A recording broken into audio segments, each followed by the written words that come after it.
اعوذ باللہ من الشیطان اللعین الرجیم بسم اللہ الرحمن الرحیم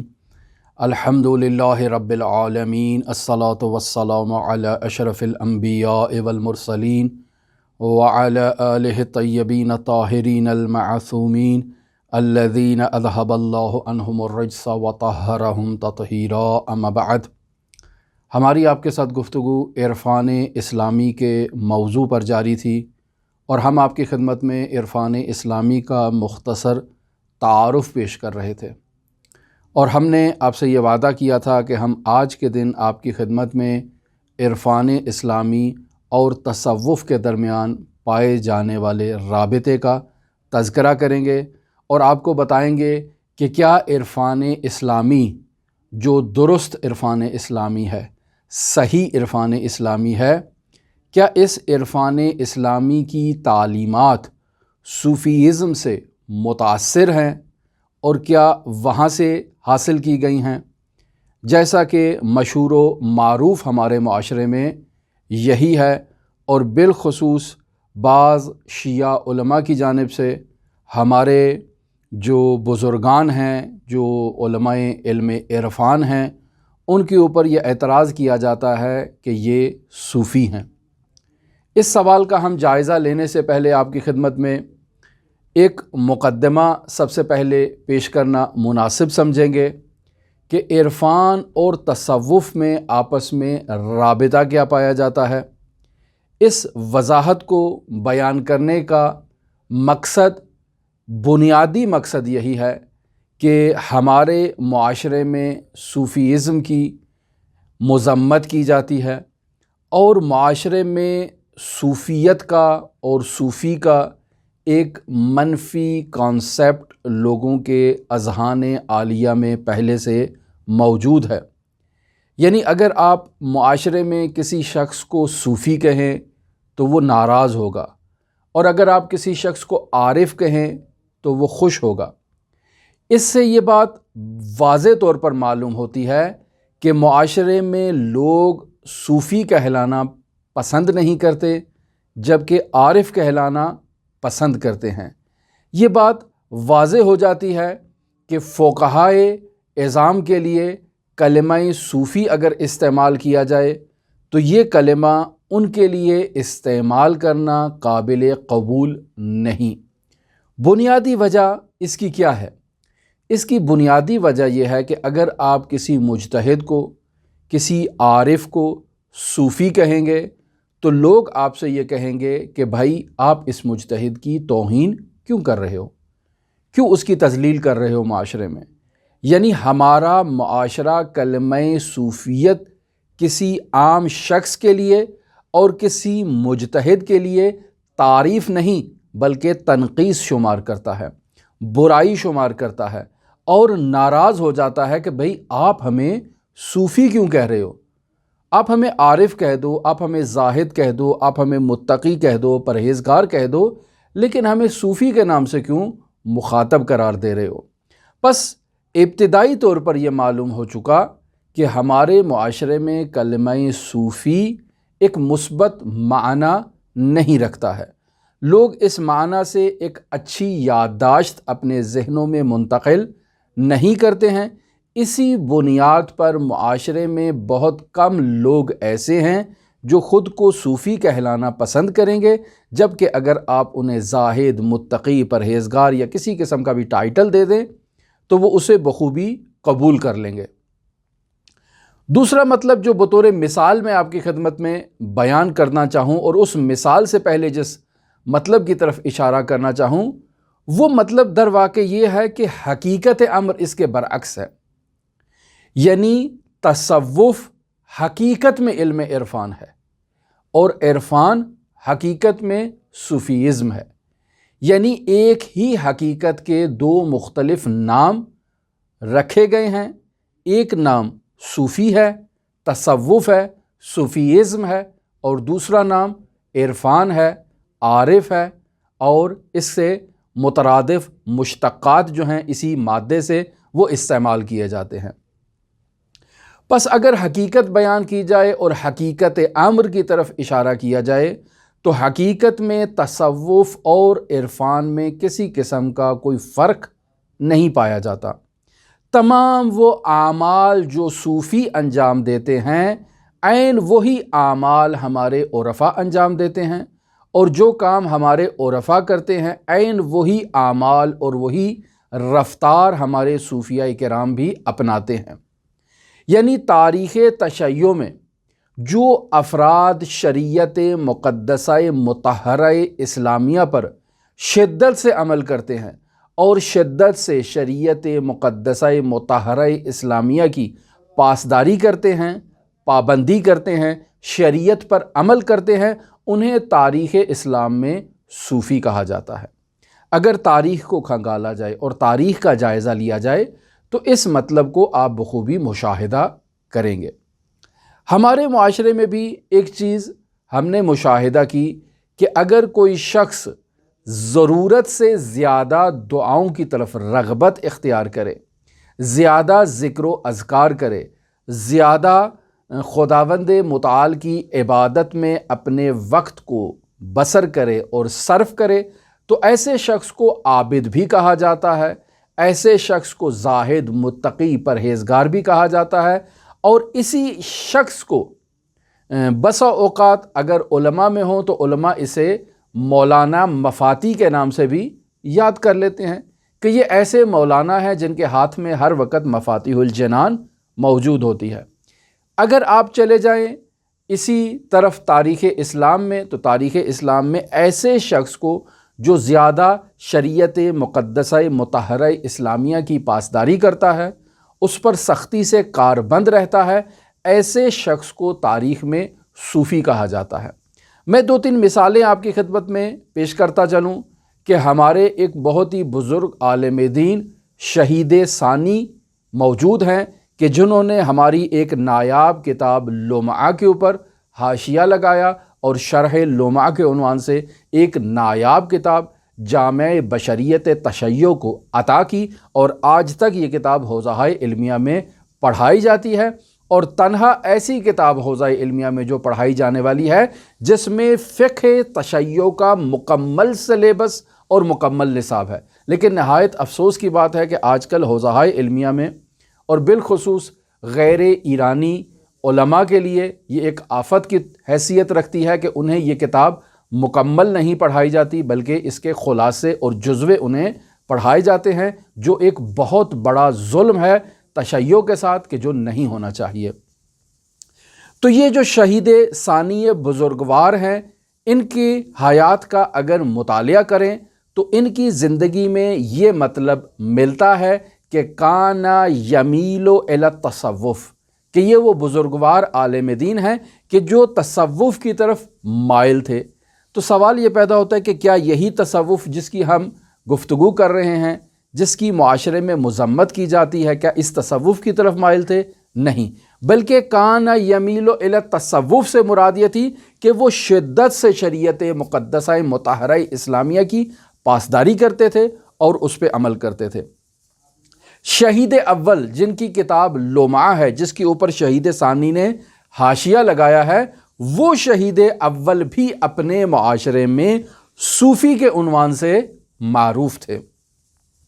ایک بہت ہی عظیم شارح ہیں کتاب فصوص الحکم کے، کہ جن کا نام جناب سید حیدر آمولی ہے۔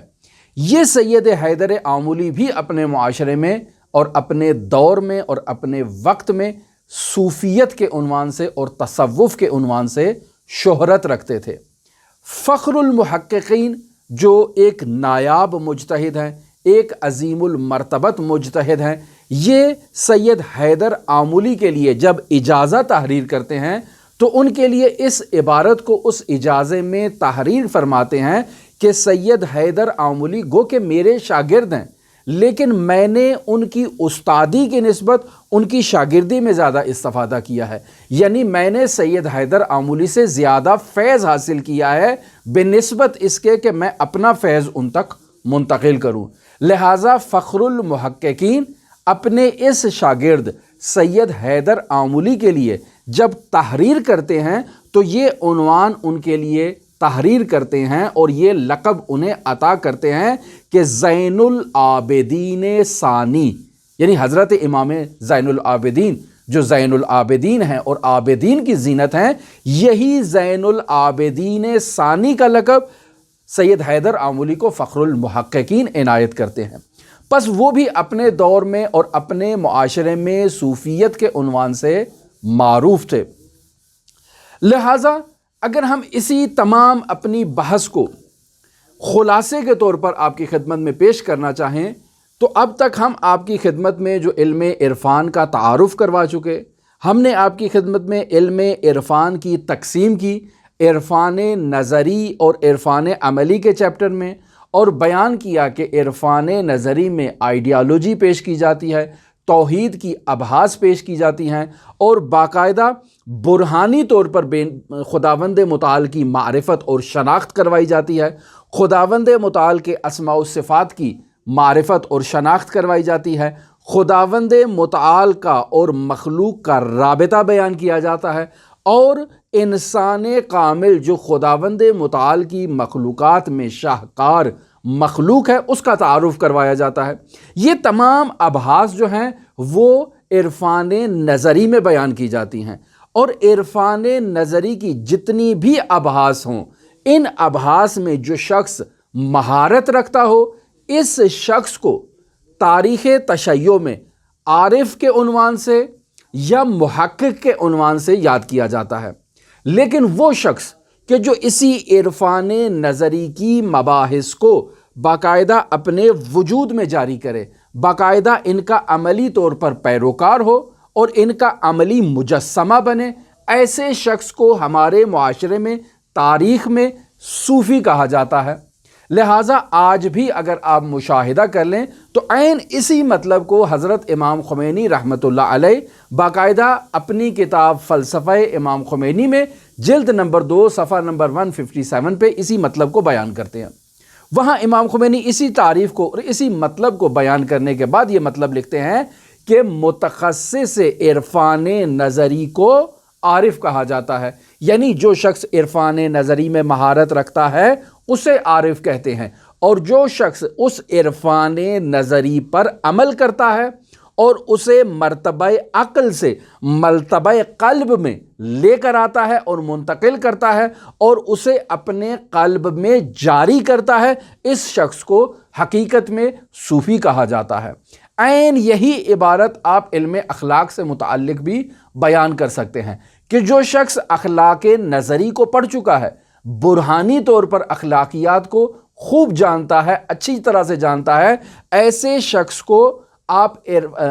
اخلاق نظری کا ماہر کہہ سکتے ہیں۔ لیکن وہ شخص جو اخلاق کو عملی طور پر اپنے وجود میں جاری کرتا ہے اور اخلاق اسلامی کا مجسمہ بن جاتا ہے، ایسے شخص کو آپ صوفی کہہ سکتے ہیں کہ یہ شخص اپنے وجود کو ہر قسم کے مفاسد سے پاکیزہ کرتا ہے اور ہر قسم کے مسالے سے اپنے وجود کو آراستہ کرتا ہے، شریعت مقدسہ مطہرہ کی مخالفت اس کے وجود میں ایک ذرہ بھر بھی، ایک سوئی کے نوک کی مقدار میں بھی اس کے وجود میں نہیں پائی جاتی ہے۔ پس تاریخ تشیع میں ہمارے پاس ایسے الفاظ اور ایسے مطالب ملتے ہیں کہ جہاں ہمارے علماء کو صوفی کہا جاتا تھا، بزرگان علماء کو صوفی کہا جاتا تھا، لیکن آج کل ایسا معاشرے کے اندر نہیں ہو رہا ہے۔ یعنی آج کے معاشرے میں آپ کسی عالم کو، کسی مجتہد کو، کسی فقیہ کو، حتیٰ کہ کسی عام آدمی کو اگر صوفی کہیں تو وہ مائنڈ کر جاتا ہے اور برا مان جاتا ہے۔ اس کی بنیادی وجہ کیا ہے؟ اس کی بنیادی وجہ یہ ہے کہ اس کلمے کا مس یوز ہمارے معاشرے میں بہت زیادہ ہوا ہے۔ یعنی ہم یہ کہہ سکتے ہیں کہ وہ افراد جو قوت غضبیہ اور قوت شہویہ کا شکار ہے، وہ افراد کہ جو جہالت پر مشتمل آداب و رسومات کے قائل ہیں، ان افراد نے اپنی دکانداری کی خاطر معاشرے میں ایک مارکیٹ کھول رکھی ہے جس سے یہ لوگوں کو اپنی طرف جذب کرتے ہیں، مرید و مراد کا باقاعدہ ایک کاروبار شروع کرتے ہیں، لوگوں کی مرادیں پوری کرتے ہیں، لوگوں کی حوائج پوری کرتے ہیں،